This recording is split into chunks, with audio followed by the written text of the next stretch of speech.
कोलकाता काली घाट 51 शक्तिपीठों में से एक है। कोलकाता का काली घाट मंदिर मां के दर्शन मात्र से ही हो जाती है मन्नतें पूरी।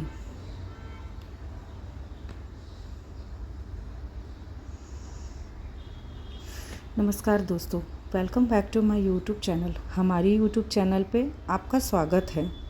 आप और भी नई कहानियाँ सुनना चाहते हैं तो हमारे चैनल को सब्सक्राइब करना ना भूलें। बेल आइकन ज़रूर दबाएं ताकि हमारी नोटिफिकेशन आपको हमेशा मिलती रहे। काली घाट मंदिर कोलकाता में कई प्राचीन मंदिर स्थित हैं। यहाँ के मंदिरों में भक्तों की असीम आस्था है। देशी नहीं विदेश से भी लोग इन मंदिरों में दर्शनार्थ के लिए आते हैं। कोलकाता का ऐसा ही एक प्रसिद्ध मंदिर है काली मंदिर। इसे काली घाट के नाम से भी जाना जाता है। 51 शक्तिपीठों में से एक काली घाट मंदिर को भारत का सबसे सिद्ध काली मंदिर कहा जाता है। इस शक्तिपीठ में स्थित प्रतिमा की प्रतिष्ठा कामदेव ब्रह्मचारी ने की थी। इस मंदिर की भक्तों के बीच काफ़ी महत्व है। हर साल बड़ी संख्या में देवी के भक्त मंदिर में दर्शन के लिए आते हैं।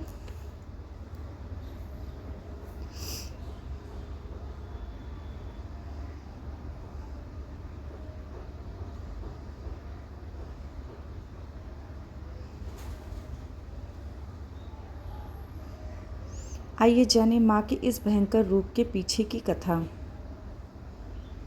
सभी देवी देवताओं के जन्म की कई कहानियाँ प्रचलित हैं और बिल्कुल इसी तरह माँ काली के जन्म से जुड़ी कई कथाएं सुनाई जाती हैं। उन सभी कथाओं में से एक है कहानी है जो सबसे ज़्यादा प्रचलित है। ये बात उन दिनों की है जब एक शक्तिशाली राक्षस दारुण का अत्याचार तीनों लोकों से बढ़ गया था।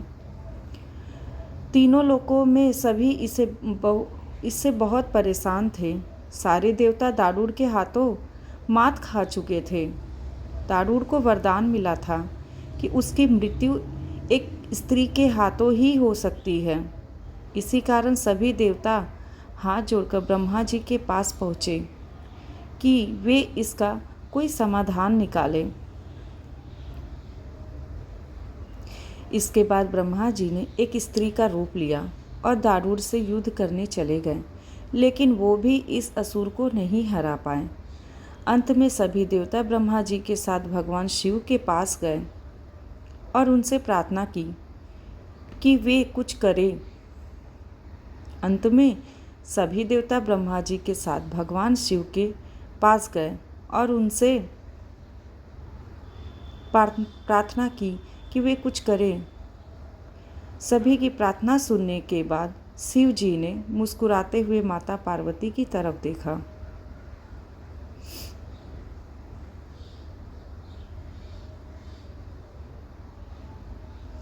उनका इशारा समझते हुए माता पार्वती ने अपनी शक्ति का एक अंश निकाला। वह एक चमकता हुआ तेज था जो देखते ही देखते भगवान शिव के नीलकंठ से होते हुए उनके शरीर में प्रवेश कर गया। इसके बाद भगवान शिव ने अपनी तीसरी आंख खोली और तीनों लोग थर थर कांपने लगे। भगवान शिव की तीसरी आंख खुलने के बाद वह शक्ति उनकी उस आंख से बाहर निकली जिसे देखकर वहां खड़े सारे देवता घबरा गए। सभी की प्रार्थना सुनने के बाद शिव जी ने मुस्कुराते हुए माता पार्वती की तरफ देखा।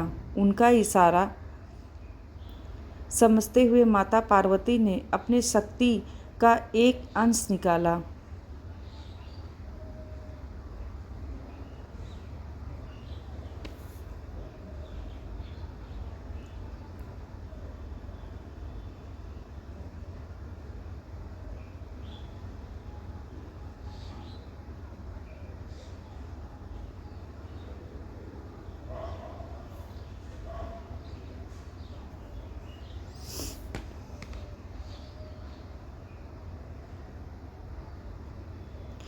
तीसरी आंख खुलने के बाद वह शक्ति उनकी उस आंख से बाहर निकली जिसे देखकर वहां के खड़े सारे देवता घबरा गए।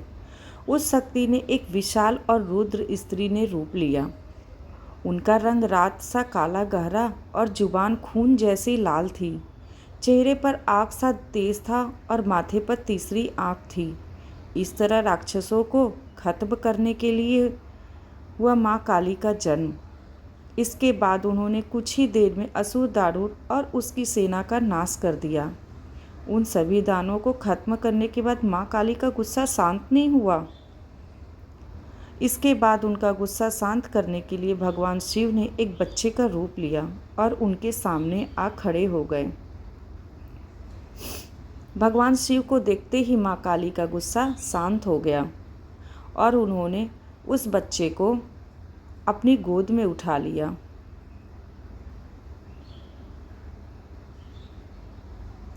दोस्तों, तो आप भी दक्षिणेश्वर काली माँ के दर्शन करने ज़रूर आएं।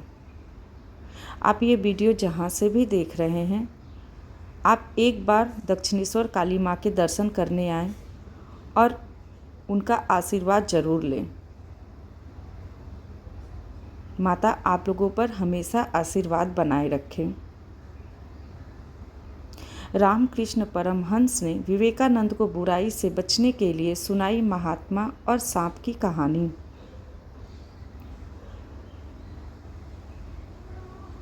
अगर कोई आपकी बुराई कर रहा है तो इसका मतलब ये नहीं कि आप भी बुराई करें।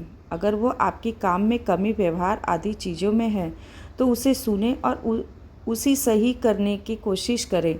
रामकृष्ण परमहंस ने स्वामी विवेकानंद को कुछ ऐसी जानकारी दी जिसे जानकर आपको भी अच्छा लगेगा।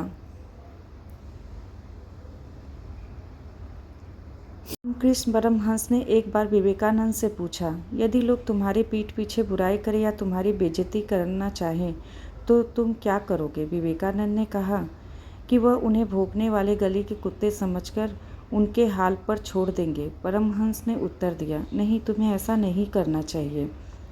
तुम्हें भलों से मिलना चाहिए और बुरों से बचना चाहिए। विवेकानंद ने उनका ऐसे नहीं समझे।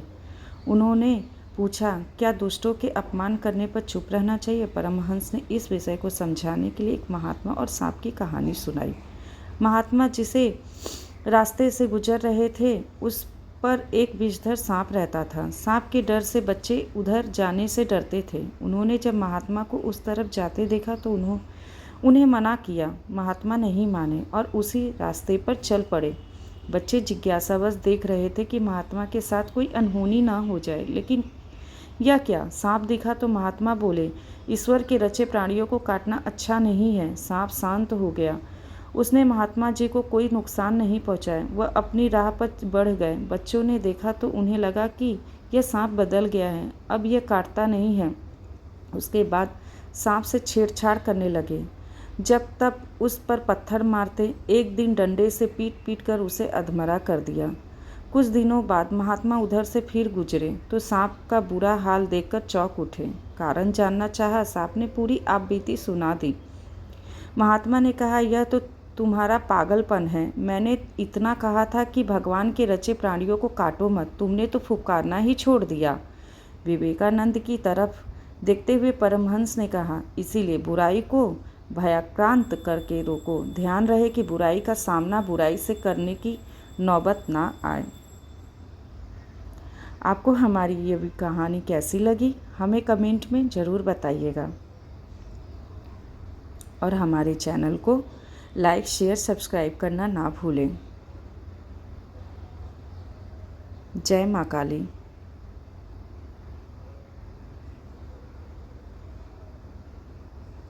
धन्यवाद दोस्तों।